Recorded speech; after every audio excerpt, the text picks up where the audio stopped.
बोलिए शेरा वाली मैया की।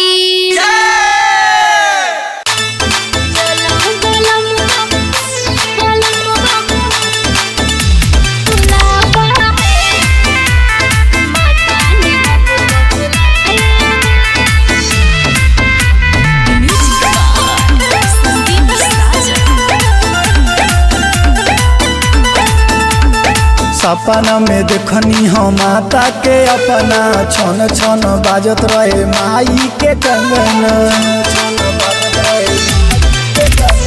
सपना में देखनी हम माता के अपना छन छन बाजत रहे माई के कंगना। ये हकीकत है या कोई माया है? चलो बोला मुआ बुलावा है, माता ने हमको बुलाया है। चलो बोला मुआ बुलावा है, माता ने हमको बुलाया है। माता ने हमको, चलो बोला मुआ बुलावा है, माता ने हमको बानी भागशाली माई झलक देखा गई।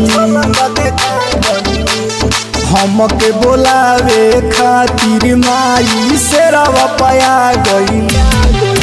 दुख कट जाई या निपट जाई, माई के बड़े साथ हो। लेके थाली या चलो दरबारी, कर फूल से स्वागत हो। ये तो मैया कहीं सब दाया है। चलो बोला मुआ बुलावा है, माता ने हमको बुलाया है। चलो बोला मुआ बुलावा है, माता ने हमको बुलाया है। चलो बोला मुआ बुलावा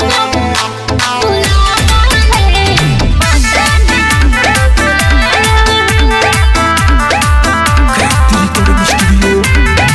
मिया के डोलिया पर झूलली माई झूलनिया हो। बाघवा पे भइली सवार सात बहिनिया हो। दुल्हनिया से कम नाही सुनर लागेली मोर मैया हो। सबरे बेदर्दी सुदामा सबरिया बड़ माई के पैया हो। सुनो खुशियों का दिन अब आया है। चलो बोला मुआ बुलावा है, माता ने हमको बुलाया है। चलो बोला मुआ बुलावा है, माता ने हमको बुलाया है। चलिए ना। हाँ हाँ चलिए। Presented by RMV pure songs.